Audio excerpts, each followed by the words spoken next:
Hey guys, PepperAmmy here, and this week we are going to be taking a look at pork liver pate.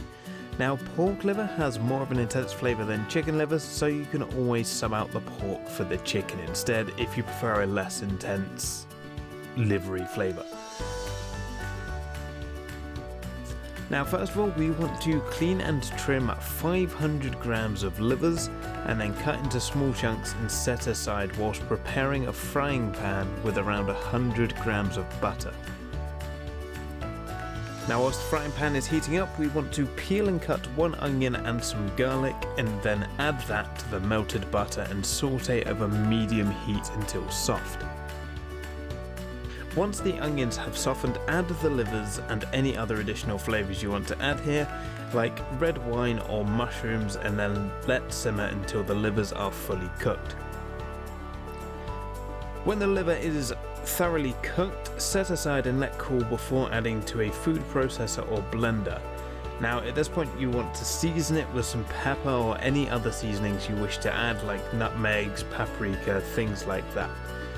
And then you want to blend until your pate is smooth.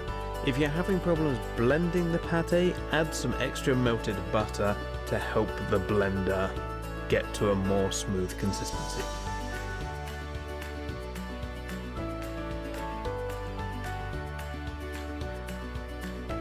Now, when the pate is at the consistency of your liking, if you prefer it smooth, make sure it is silky smooth, or if you want it coarse, you don't have to blend it all the way. You can have it a nice coarse pate. And then you want to transfer it into jars or metal trays like I have. I picked these up pretty cheap at the local shop. And then store in the fridge until set.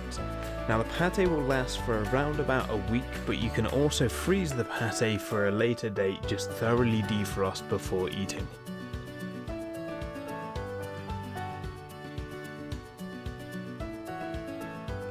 Now, I know this has been a very short video. This actually took me about an hour of recording because my mini food processor didn't actually like blending pate or the pork livers. So yeah, I had to transfer to the blender and I had various issues, but worked through it and got there, and the end result was actually really worth it.